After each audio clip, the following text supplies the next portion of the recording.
الله أكبر الله أكبر الله أكبر لا إله إلا الله.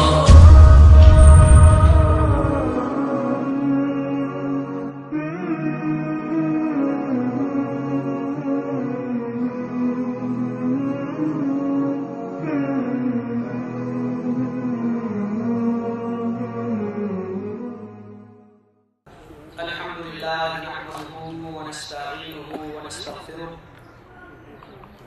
ونعوذ بالله من شرور أنفسنا ومن سيئات أعمالنا من يهده الله فلا مضل له ومن يضلل فلا هادي له أشهد أن لا إله إلا الله وأشهد أن محمدا عبده ورسوله. أما بعد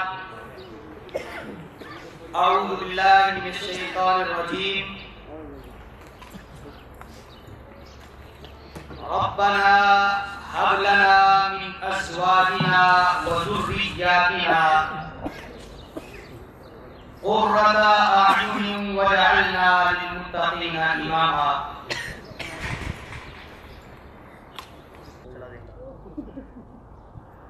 اولاد اللہ رب العزت کی نعمتوں میں عظیم ترین نعمت ہے. اس نعمت کا کوئی دوسری چیز متبادل نہیں بن سکتی. بچے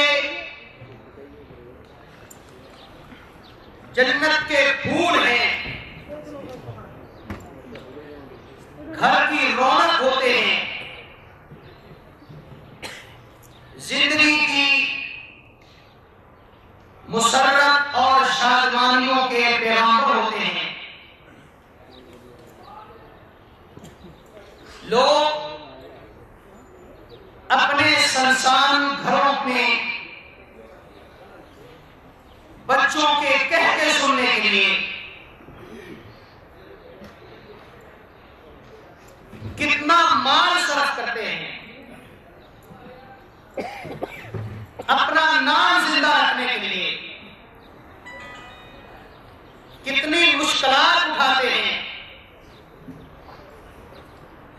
یہ بچے انسان کا نام زندہ رکھتے ہیں. اگر ان کو صحیح تربیت مل جائے تو پھر صرف والدین کا نام ہی نہیں بلکہ اپنی قوم اور اپنی ملت کا نام بھی روشن کرتے ہیں. اور اگر ان کی تربیت نہ کی جائے تو پھر یہ والدین کے لیے توہین کی علامت اور نشان بن جائے. آج کی یہ مجلس جتنی خوشی کی مجلس ہے، جتنی مسرت اور شادمانی کی مجلس ہے، یہ موضوع اتنا ہی زیادہ سنجیدگی کا تقاضا کرتا ہے، اتنا ہی زیادہ آدمی کی یہ توجہ چاہتا ہے. خوشی منانا جس قدر آسان ہے اتنا ہی یہ کام مشکل ہے. اس زمانے میں بہت سارے لوگ اولاد کے لیے پریشان ہیں، اور جس قدر لوگ اولاد کے لیے پریشان ہیں اس سے کہیں زیادہ لوگ اپنی اولاد سے پریشان. کیوں؟ وجہ کیا ہے کہ بچپن میں جو تربیت کا صحیح موسم ہوتا ہے، تربیت کا صحیح وقت ہوتا ہے، اس وقت کو لوگ یہ کہہ کر گزار دیتے ہیں کہ ابھی تو یہ بچہ ہے، کوئی بات نہیں، سمجھ جائے گا، سیکھ جائے گا۔ لیکن جب بچہ بچپن میں نہیں سیکھتا تو ایسا بچہ پھر بڑا ہو کر بھی نہیں سیکھتا۔ والدین بچے کی جسمانی پرورش کے لیے بڑے پریشان ہوتے ہیں۔ اکثر لوگ یہ شکایت کرتے نظر آتے ہیں کہ بچے کھانا نہیں کھاتے، یہ بچہ پیتا کچھ نہیں، اور ڈاکٹر صاحب بچے کو دھکے سے کھانا کھلانا پڑتا ہے۔ جسمانی پرورش کے لیے لوگ پریشان ہیں، لیکن حقیقت یہ ہے کہ انسانیت کی پیشانی کا جھومر، انسان کو حیوانوں سے جدا کرنے والی چیز، وہ آدمی کا جسم نہیں ہے، اس کا اخلاق ہوا کرتا ہے، اس کا کردار ہوا کرتا ہے۔ بچوں کو پیدا کرنا اور پالنا پوسنا یہ کام تو حیوان بھی کرتے ہیں۔ اگر ایک انسان بھی وہی کام کرتا ہے اور اس سے آگے اخلاق اور کردار کی طرف قدم نہیں بڑھاتا تو اس میں اور حیوان کے اندر کوئی فرق نہیں ہے۔ حیوان اپنے بچوں کی پرورش کرتے ہیں اور کسی حد تک ان کی ذہنی تربیت بھی کرتے ہیں، اس کو شکار کرنے کا طریقہ سکھاتے ہیں، دشمن سے بچنے کا سلیقہ سکھاتے ہیں۔ لیکن انسان کی خوبی یہ ہے کہ انسان کی تربیت صرف غذا حاصل کرنے تک نہیں ہوتی، انسان اپنے بچے کی تربیت اس کی روحانیات کی تربیت کیا کرتا ہے۔ اور آدمی کی کامیابی اور ناکامی کا انحصار اس کے سیرت اور کردار کی تربیت پر ہوتا ہے۔ اگر آدمی کی تربیت صحیح طریقے پر ہو، درست نحو پر ہو، تو آدمی دنیا میں بھی اور آخرت میں بھی کامیابی کی سیڑھیوں کو تیزی سے چڑھتا چلا جاتا ہے۔ اور دنیا کی کوئی طاقت ایسی قوم کو زیر نہیں کر سکتی جس کے نوجوانوں کی اخلاقی اور کرداری کی صحیح تربیت ہوئی ہو۔ اور جو قوم اخلاق سے، کردار سے اور حسن سیرت کے اعتبار سے کمزور ہو، وہ قوم دنیا میں کبھی ترقی نہیں کیا کرتی۔ دوسری جنگ عظیم میں جب فرانس کو شکست ہوئی تو اس کے صدر نے ایک بات کہی تھی کہ ہماری شکست کی وجہ وہ آلات کی کمزوری نہیں ہے، ہماری شکست کی وجہ فوجوں کی کمی نہیں ہے، ہماری شکست کی صرف ایک وجہ ہے، وہ یہ ہے کہ ہمارا نوجوان کردار کھو چکا ہے۔ بچوں کی خواہش کرنا اور پیدائش کے بعد ان کی صحیح نحو پر تربیت کرنا، یہ اللہ رب العزت کی طرف سے مسلمانوں پر فرض ہے۔ اللہ رب العزت نے اپنے مومن بندوں کے جو اوصاف بیان کیے ہیں اس میں ایک وصف یہ بھی بیان فرمایا، والذین یقولون ربنا هب لنا من ازواجنا وذریاتنا قرۃ اعین۔ اللہ کے بندے عباد الرحمن کے اوصاف میں سے ایک صفت یہ ہے کہ وہ ہمیشہ اپنے پروردگار سے یہ دعا کرتے رہتے ہیں کہ اللہ ہماری بیویوں کو بھی، ہمارے بچوں کو بھی ہماری آنکھوں کی ٹھنڈک بنا دے، وَجَعَلْنَا لِلْمُتَّقِينَ إِمَامًا، اور ہمیں پرہیزگاروں کا، متقین کا امام بنا۔ اور کبھی سوچا کہ آدمی متقین کا امام کیسے بن سکتا ہے؟ متقین کا پیشوا کیسے بن سکتا ہے؟ تبھی بن سکتا ہے جب اپنے بچوں کی متقین والی تربیت کرے۔ اگر متقین والی تربیت ہی نہ کی تو متقین کا امام کیسے بن جائے؟ حضرت ابراہیم علیہ السلام اور اسماعیل علیہ السلام جب اللہ کے گھر کی تعمیر کرتے ہیں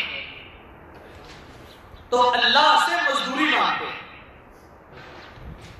اور مزدوری میں کیا مانگا کہ اللہ ہمیں بھی مسلمان بنا دے اور ہماری نسل کو بھی مسلمان بنا دے۔ اللہ سے کیا مانگا؟ نیک اولاد مانگا، اور پھر زمانے کا سب سے نیک، سب سے پرہیزگار، متقین کا امام، مسلمانوں کا پیشوا حضرت محمد رسول اللہ صلی اللہ علیہ وسلم، کہ اللہ ہماری ساری اولاد کو نیک بنا، اور وہ نیک جس کا نیک ہونا تو نے لکھ دیا ہے وہ بھی ہو گیا۔ صحیح بخاری کے اندر روایت آتی ہے، سلیمان علیہ السلام اللہ سے دعا کرتے ہیں، آرزو کرتے ہیں کہ میرے گھر میں 100 بیٹے ہوں، میں اپنے بیٹوں کو لے کر اللہ کے راستے میں جہاد کروں۔ ابراہیم علیہ السلام زندگی بھر بیٹوں کی فریادیں کرتے رہے۔ حضرت زکریا علیہ السلام بیٹے کے لیے دعائیں مانگتے رہے۔ اور یاد رکھو، قرآن مجید میں جتنی دعائیں ہیں، کسی ایک دعا میں بھی اکیلے تنہا بیٹے کا تذکرہ نہیں، اکیلے تنہا بیٹے کی دعا نہیں مانگی۔ جس نبی نے بھی دعا مانگی اس نے نیک بیٹے کی دعا، اس لیے بیٹوں کا ہونا بڑی بات نیک ہو، صالح ہو۔ حضرت زکریا علیہ السلام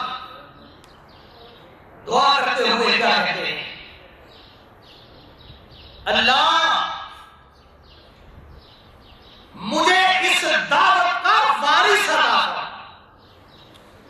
جو دعوت، جو پیغام تو نے مجھے عطا کیا ہے، میں چاہتا ہوں میری وفات کے بعد یہ دعوت رک نہ جائے،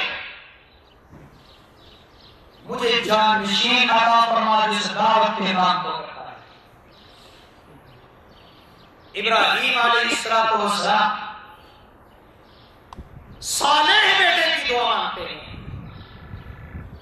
اور جب بیٹا پیدا ہوا فوراً ہاتھ اٹھائے، کہا رب اجعلنی مقیم الصلاۃ ومن ذریتی ربنا وتقبل دعا، اللہ مجھے بھی نمازی بنا دے، میرے بیٹے کو بھی نمازی بنا دے۔ بیٹا ہونا بڑی بات نہیں، بیٹے تو ابو لہب کے بھی تھے، بیٹے تو کافروں کے بھی ہوتے ہیں، لیکن انسان کی قسمت یہ ہے کہ آدمی کا نام روشن کرنے والے بیٹے۔ عزیزو، بچوں کی جسمانی پرورش اور ان کی روحانی تربیت یہ صرف کوئی قانونی فریضہ نہیں ہے، یہ صرف اخلاقی ذمہ داری نہیں ہے، بلکہ ہمارے مالک کی طرف سے ہم پر شرعی ذمہ داری، ہماری دینی ذمہ داری ہے۔ اللہ رب العزت نے قرآن مجید میں فرمایا یا ایھا الذین آمنوا قوا انفسکم واہلیکم نارا، مومنو جو مسلمان بن چکے ہو اپنے آپ کو بھی آگ سے بچا لو اور اپنے گھر والوں کو بھی آگ سے بچا لو۔ اس آیت کی تفسیر میں سیدنا علی المرتضی رضی اللہ عنہ فرماتے ہیں اس آیت کا مطلب یہ ہے کہ اپنے گھر کے لوگوں کو تعلیم دو، ان کو ادب سکھاؤ، ان کو مؤدب بناؤ، ان کو دین کی تعلیم دو۔ اور حضرت قتادہ مشہور مفسر ہیں، فرماتے ہیں اس آیت کا مطلب یہ ہے کہ اپنے گھر والوں کو اللہ کی اطاعت کا حکم دو، اللہ کی نافرمانی سے روکتے رہو، ان پر اللہ کے احکام کو نافذ کرو، انہیں دین کے احکام کو بجا لانے کی تحقیق کرو، نیک کاموں میں ان کی مدد کرو اور برے کاموں پر ان کو ڈانٹو۔ نبی مکرم حضرت محمد رسول اللہ صلی اللہ علیہ وسلم نے فرمایا مروا اولادکم بالصلاۃ وهم ابناء 7 سنین، جب تمہارے بچے 7 برس کے ہو جائیں تو انہیں نماز پڑھنے کی ترغیب دو، واضربوہم علیہا وهم ابناء 10 سنین، اور جب تمہارے بچے 10 سال کے ہو جائیں پھر نماز میں سستی کرنے پر ان کو مارو، ان کو پیٹو۔ نماز پڑھنے کی ترغیب کب کرو؟ تو نماز سکھاؤ کب؟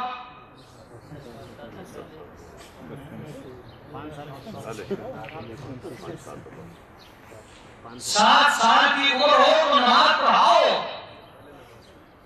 اور نماز سکھاؤ گا پہلے سکھانا پڑے گا.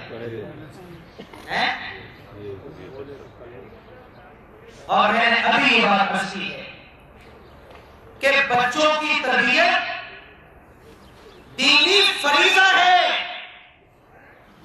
جس طرح نماز دینی فرض ہے، روزہ دینی فرض ہے، اسی طرح اپنے بچوں کی دینی تربیت کرنا یہ دین کی طرف سے آپ کا واجب اور فرض ہے.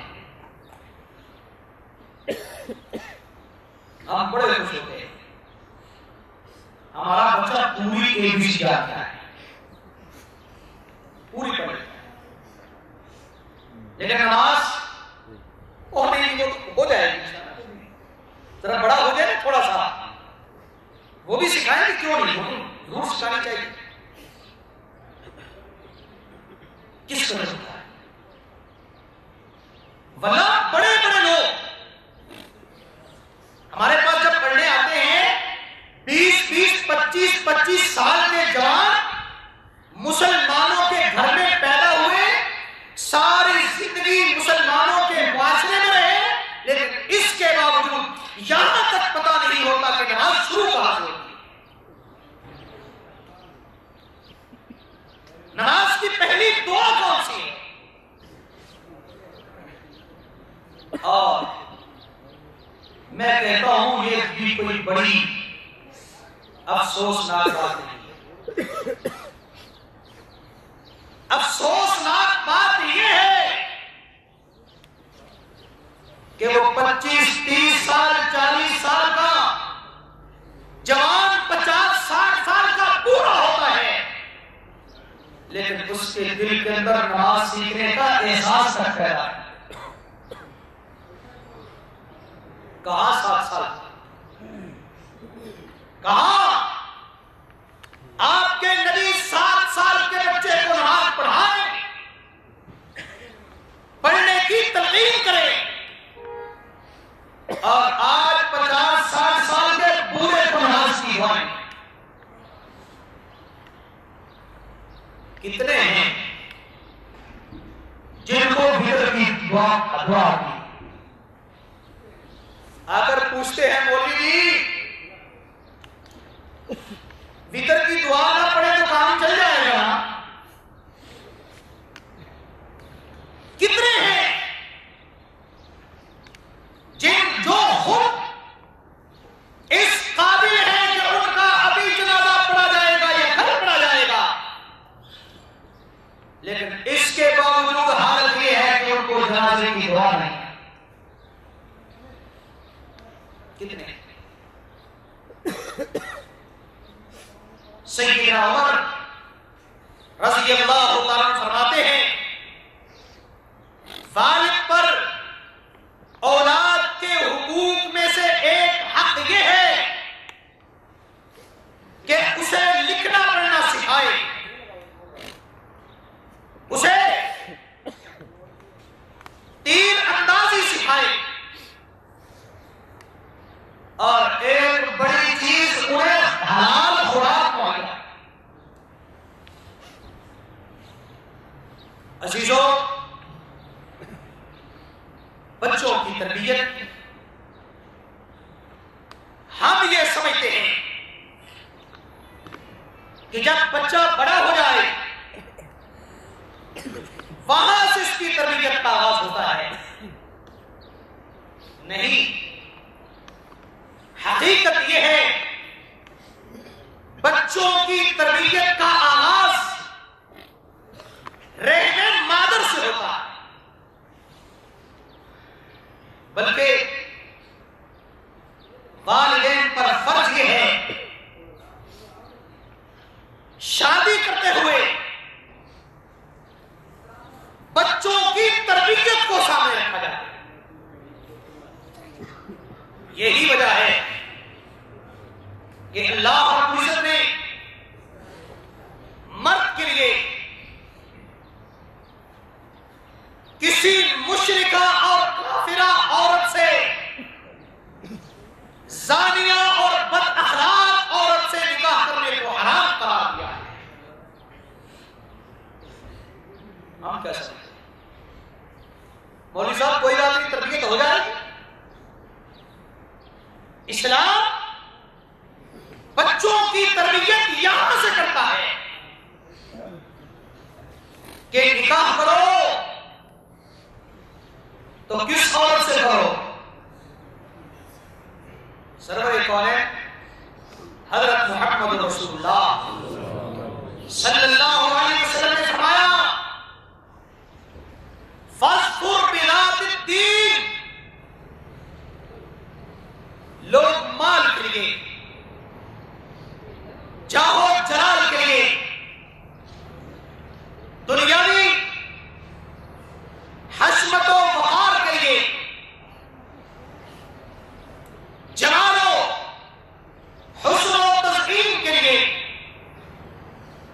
کوئی کسی مقصد کے لیے شادی کرتا ہے، کوئی کسی مقصد کے لیے کرتا ہے، لیکن مجھے ماننے والوں، تم نے شادی کرنی ہے تو صرف دیندار خاتون سے کرنی ہے،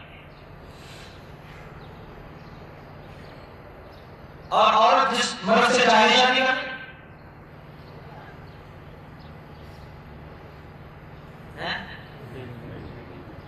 یہی شرط اس کے لیے۔ نبی صلی اللہ علیہ وسلم مردوں سے بات کر رہے تو فرمایا دیندار عورت سے شادی کرو، کامیاب ہو جاؤ، کامیاب۔ اور اگر بیٹی کی شادی بہن کی کرنی ہو تو اسی طرح اس کے لیے دیندار شوہر تلاش۔ بہت سارے ہمارے خود دیندار ہیں، نمازی ہیں، پرہیزگار ہیں، لیکن بیٹی کی شادی کرتے ہوئے یہ بات نہیں، مال دیکھتے، لڑکے کی دنیاوی تعلیم دیکھتے ہیں، اور پھر جب بچے پیدا ہوتے ہیں تو ان کو مسلمان بنانا پڑتا ہے، مسلمان بنانا۔ وہ بچے، وہ گھر،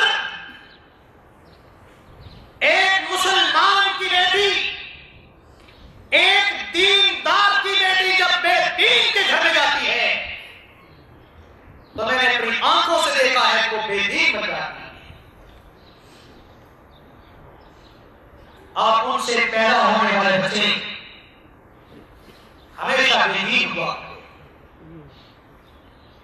اس لیے سیدنا عمر رضی اللہ تعالیٰ عنہ فرمایا کرتے تھے، لوگوں ہمیشہ اچھے خاندان میں شادی کیا کرو، اس لیے کہ خاندانوں کی بھی تاثیر ہوا کرتی، خاندانوں کی بھی تاثیر ہوا۔ جیسے ماموں ہوتے ہیں ویسے ہی بھانجے بھی ہوا کرتے ہیں۔ اور دوسری بات یہ ہے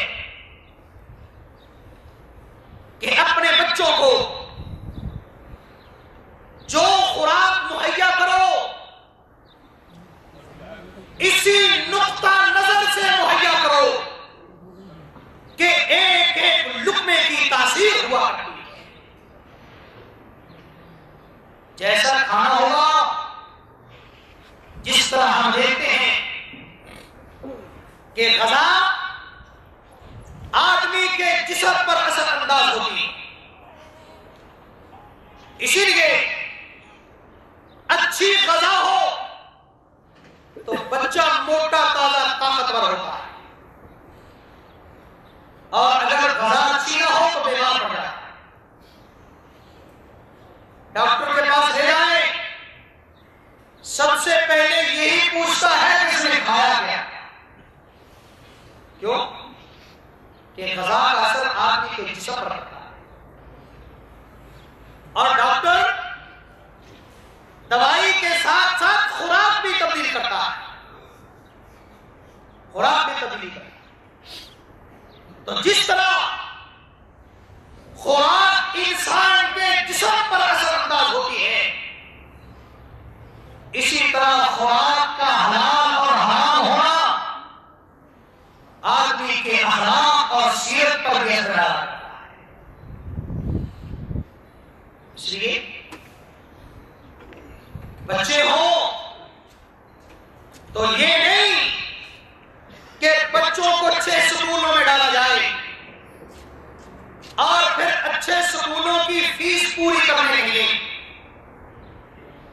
ہر طرح کے پیسے کما کر بھیجے جائیں کہ نہیں، بچوں کی فیس دینی ہے، بچوں کی کتابوں کے اخراجات ہیں، اس سے کہیں زیادہ ان کے اخلاق کی ہمیں ضرورت ہے. اس لیے کمائی حلال کی ہوگی، یہ تربیت کے لیے ضروری ہے. اگر حرام کمائی ہوگی آپ جتنی چاہیں تربیت کرتے رہیں اس کا کوئی فائدہ نہیں. اور تیسری بات یہ ہے کہ تربیت کا آغاز بچپن سے کرنا ہے، بچپن سے کرنا ہے. اس لیے کہ بچے کا ذہن درخت کی شاخ کی مانند ہوتا ہے. شاخ جب ٹوٹتی ہے بڑی نرم اور ملائم ہوتی ہے، اس کو جس طرح پھیرے پھرتی چلی جاتی ہے، بلکہ نرم شاخ کو پھیرنے کی ضرورت نہیں ہوتی، اس کو جس طرف جگہ ملتی ہے وہ خود ہی گھومتی چلی جاتی ہے. اسی طرح بچے کا ذہن آپ پھیرتے چلے جائیں، بچہ آپ کے اثرات قبول کرتا چلا جائے. اور جس طرح درخت کی پرانی شاخ سخت ہو جاتی ہے، موڑنے سے ٹوٹ تو جاتی ہے لیکن ٹوٹتی نہیں، اسی طرح جب بچے کی عادتیں پختہ ہو جاتی ہیں تو پھر ان کے اندر تبدیلی کرنا آسان نہیں ہے. بچے کے ذہن بچے کا دماغ بچپن میں بالکل صاف اور شفاف ہوتا ہے،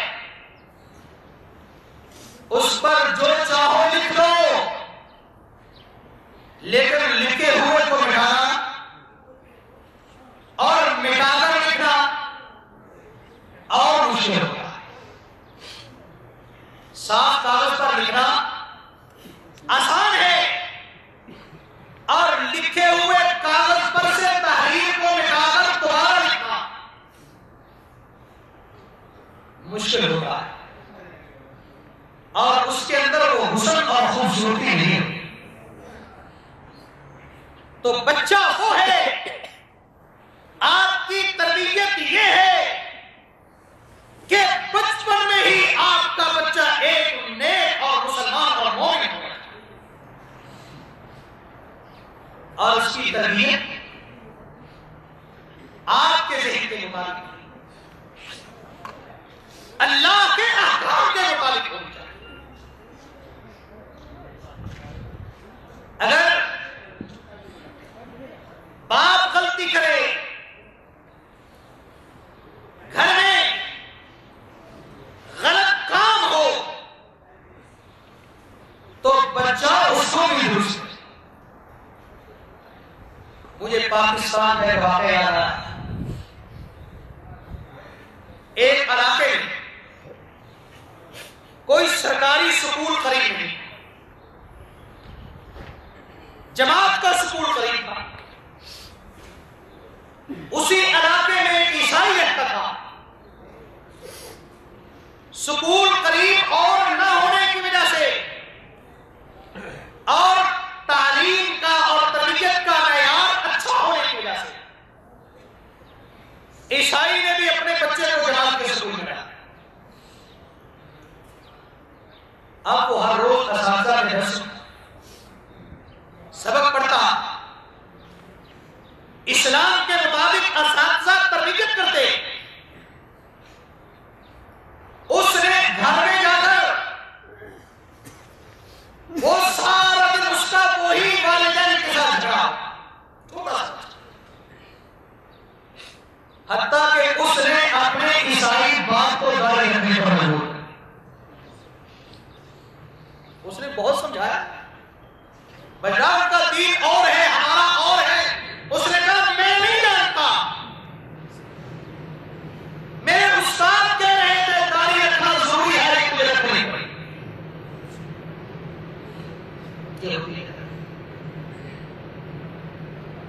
اور جب شادی ہی اس مین سے کی جائے کہ جو کہے کہ تیری داڑھی مجھے اچھی نہیں لگتی، تو وہ بچوں کی تربیت کیا کرے؟ بچہ ایک بات سے رکھیے، یہ چوتھا اصول ہے تربیت کا. یہ مت سمجھو کہ بچہ تو بچہ ہے، اس کو کیا خبر. ایک بچہ کہتے ہیں 10 سائنسدانوں کے برابر سوچتا ہے. جو کچھ اس کی آنکھوں کے سامنے ہوتا ہے، آپ سمجھے نہ سمجھے، جس طرح کیمرہ سامنے کے منظر کو اپنی ریل کی پٹی پر نقش کرتا چلا جاتا ہے، اسی طرح بچے کا دماغ بھی نقش کرتا چلا جاتا ہے.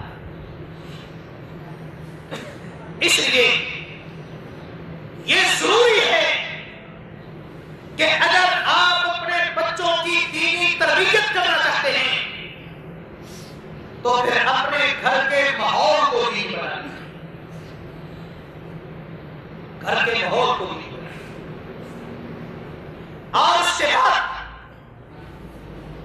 جس مدرسے میں سکول میں داخل کروائیں،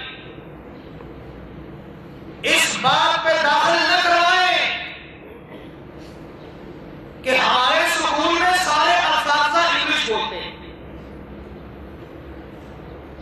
یہ دیکھ کر بچے کو داخل کروائیں کہ تربیت کا ہو. تعلیم کچھ حیثیت نہیں رکھتی، اصل حیثیت تربیت کی ہوا. تو گھر میں اپنے ماحول کو، اپنی زبان پر پابندی لگائیں کہ بچے کے سامنے آپ کی زبان سے کبھی جھوٹ نہ نکلے، آپ کی زبان سے کبھی گالی نہ نکلے. اور اگر یہ حالت ہو کہ باپ گھر میں بیٹھا ہوا کہے کہ جاؤ باہر انکل آئے ہیں اس کو بتاؤ کہ ابا گھر میں نہیں، اگر ایسا ہوا پھر ساری زندگی آپ بچے کو کہتے رہو کہ بیٹا جھوٹ نہیں بولتے، اس کا کوئی اثر نہیں ہوگا، اس کا کچھ اثر نہیں.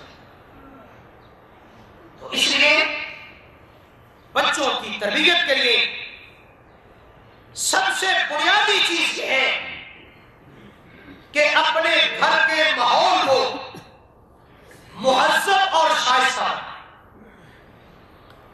اس لیے کہ ہر چیز بچے میں منتقل ہوئی. رسول اللہ صلی اللہ علیہ وسلم نے فرمایا کل مولود یولد علی الفطرہ فأبواه يهودانه أو ينصرانه أو يمجسانه. کہ بچہ ہمیشہ فطرت اسلام پر پیدا ہوتا ہے، لیکن اس کے والدین اپنے کردار سے، اپنے اعمال سے، اپنے گھر کے ماحول سے اس کو یہودی بنا دیتے ہیں، نصرانی بنا دیتے ہیں،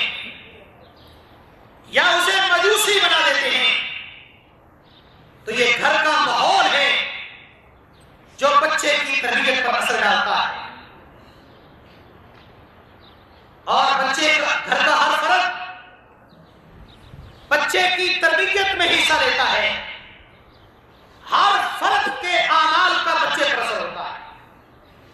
دادا ہو، دادی ہو، نانا ہو، نانی ہو، بہن بھائی ہو. لیکن آج ضرورت اس بات کی ہے کہ ہم بچوں کی تربیت کو ایک دینی فریضہ سمجھ کر ادا کریں. لیکن آج ہماری حالت یہ ہے کہ ہم یہ سمجھتے ہیں کہ بچوں کو صرف پیسے کی ضرورت ہوتی ہے، اس لیے ہم بچوں کے اخراجات پورا کرنے کے لیے باہر بھی چلے جاتے ہیں، باہر کے ملکوں میں بھی چلے جاتے ہیں، لیکن کبھی یہ نہیں سوچتے کہ میرے بچے کو پیسے کی نہیں میری تربیت کی ضرورت ہے. آج لوگ مادہ پرستی کی دور میں لوگ جہاں پر ڈبل ڈبل ڈیوٹیاں کرتے ہیں، لیکن اصل ڈیوٹی بچوں کی تربیت سے حاصل ہو جاتی ہے. اور یہ بات اس طرح میں نے تھوڑی دیر پہلے عرض کی ہے کہ جس طرح کیمرہ آن کر دیا جائے، آپ اس کے سامنے کچھ کریں نہ کریں، لیکن باہر کا منظر اس کے اندر سیو ہوتا چلا جائے.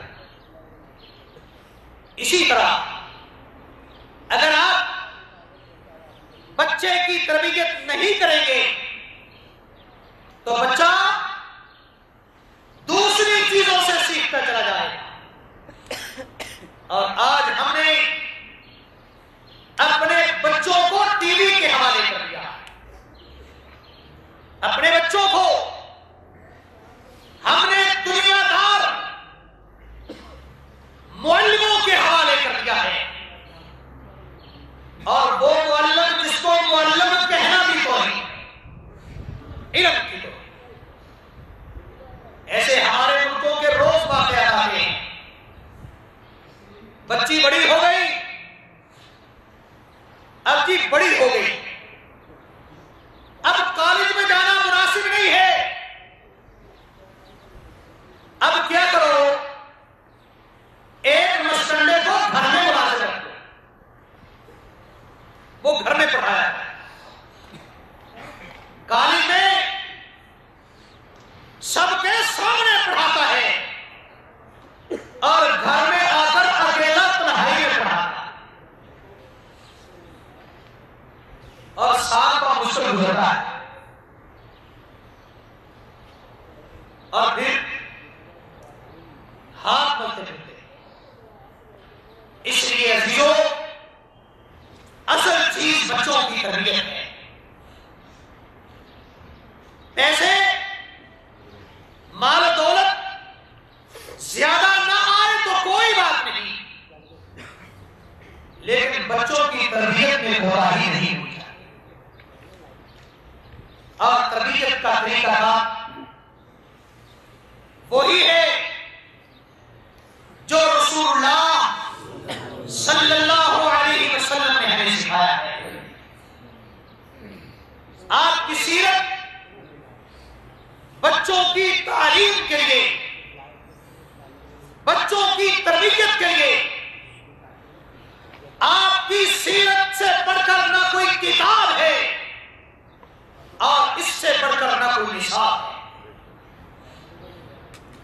نبی صلی اللہ علیہ وسلم بچوں سے بہت محبت کرتے، ان کی عزت کرتے، ان کی توقیر کرتے. نبی صلی اللہ علیہ وسلم بچوں کے احساسات کا خیال رکھتے،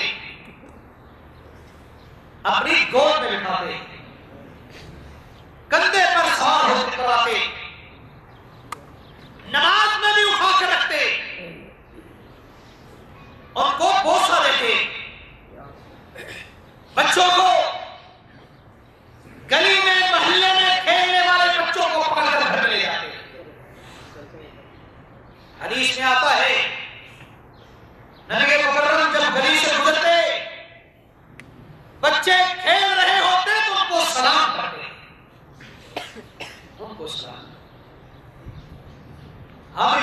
سکھاتے ہیں کہ بیٹا انکل کو سلام کرو، لیکن انکل کو کبھی ضرورت نہیں ہوتی کہ خود بڑھ کر بچے سے سلام۔ نبی مکرم حضرت محمد رسول اللہ صلی اللہ علیہ وسلم اپنے نواسے سے محبت کر رہے تھے، کھلا رہے تھے، اس کو بوسے دے رہے تھے۔ ایک آدمی نے دیکھا یہ عرب کا ماحول ہے، اس نے کہا آقا میرے 10 بیٹے ہیں، میں نے آج تک کسی کو بوسا نہیں دیا۔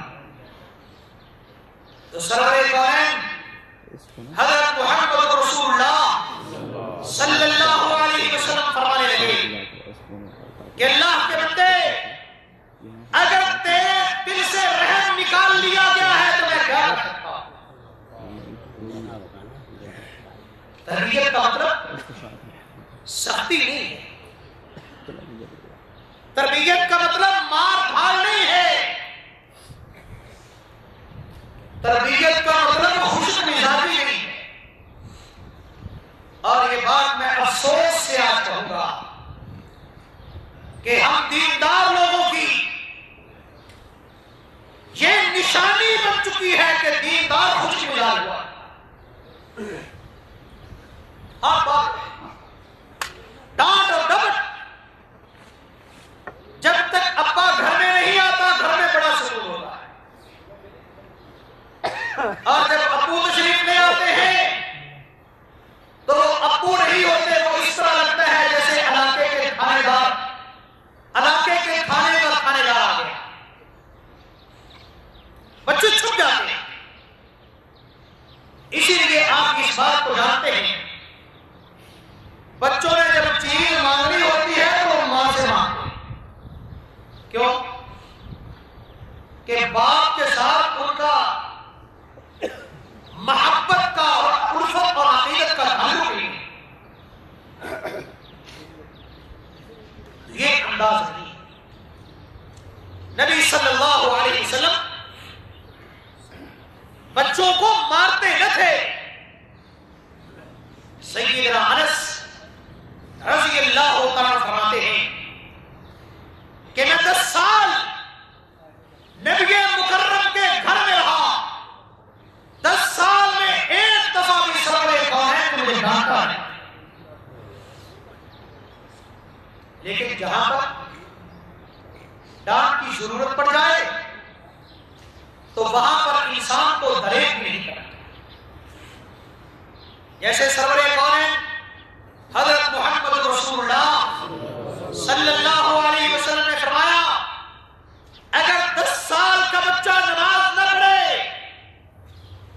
فَاضْرِبُوا عَلَيْهِ، اس پر اسے مارا بھی جائے، اسے ڈانٹا بھی جائے۔ اگر اس کے اخلاق میں کمزوری ہو، سمجھانے سے نہ سمجھ رہا ہو تو اسے ڈانٹا بھی جائے۔ اور ایک بڑا اہم نکتہ وہ یہ ہے کہ تربیت میں اعتدال ہونا ہے۔ ہر وقت آدمی کو میاں نصیحت کر کے دیکھنا ہے، جہاں بچہ ملا، جہاں سامنے آ گیا وہیں پر نصیحت کرے۔ نصیحت کرنے کا بھی ڈھنگ ہوتا ہے، ایک وقت ہوتا ہے جب موقع ہو نصیحت کرنے کا، اس وقت آدمی کو سستی نہیں کرنی چاہیے اور بلا موقع آدمی کو باز نہیں کرنا چاہیے۔ نبی صلی اللہ علیہ وسلم کھانا کھا رہے ہیں، ساتھ ایک بچہ بھی بیٹھا کھانا کھا رہا ہے۔ سیدہ ام سلمہ کا بیٹا، اور پوری پلیٹ سے ڈھونڈ ڈھونڈ کے اپنی چیزیں اٹھا اٹھا کے کھا۔ سرور کائنات نے اس کا ہاتھ پکڑا، فرمایا بیٹے جب کھانا کھاتے ہیں تو اللہ کا نام لے کر کھائیں،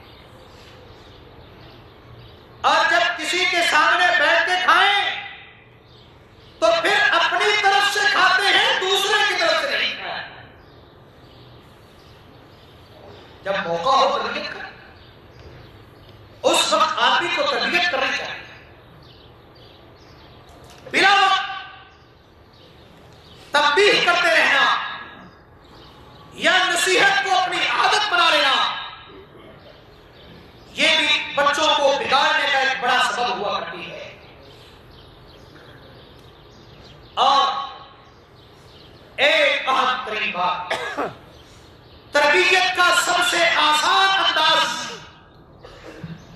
اور تربیت کے لیے سب سے ضروری اور بنیادی چیز وہ بچوں کی تعلیم، بچوں کی تعلیم کے لیے آپ کہتے ہیں اور یہ ٹی وی میں اس لیے گھر میں لا کے رکھا ہے کہ بچے ہمسایوں کے گھر میں جایا کرتے ہیں۔ اس کے لیے ضروری یہ ہے کہ اپنے گھر میں ایک لائبریری شروع کریں۔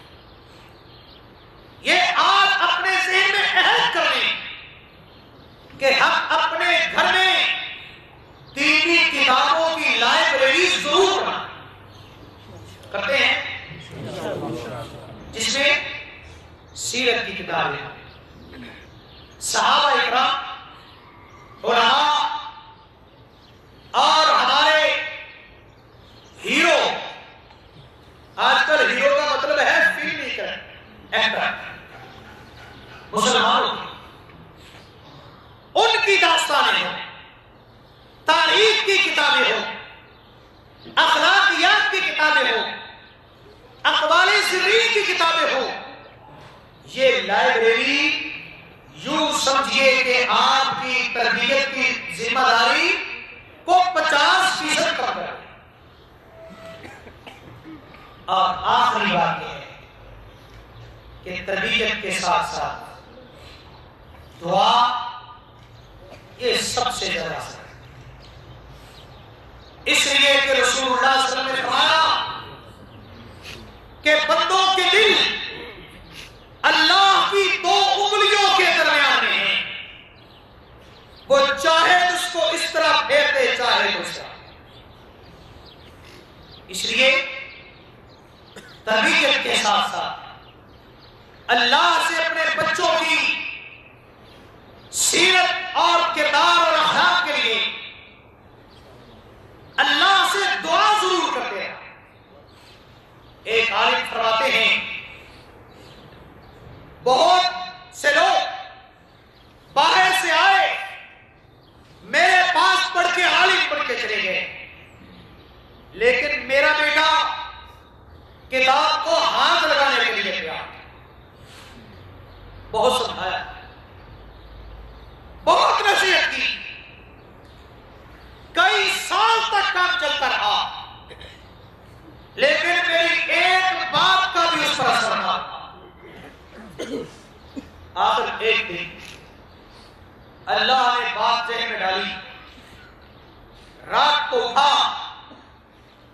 مصلی بچھایا اور اللہ سے رو رو کے اپنے بچے کے لیے دعا کرنے لگا۔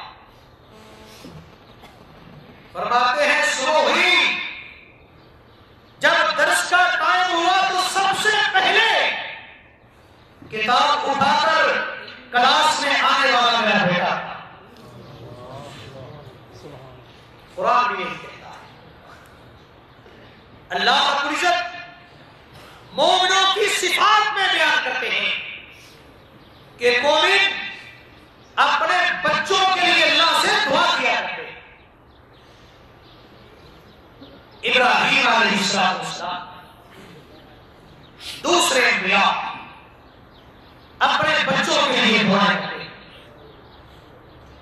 نوح علیہ السلام اپنے بچوں کی نیکی کے لیے آرزوئیں کرتے ہیں۔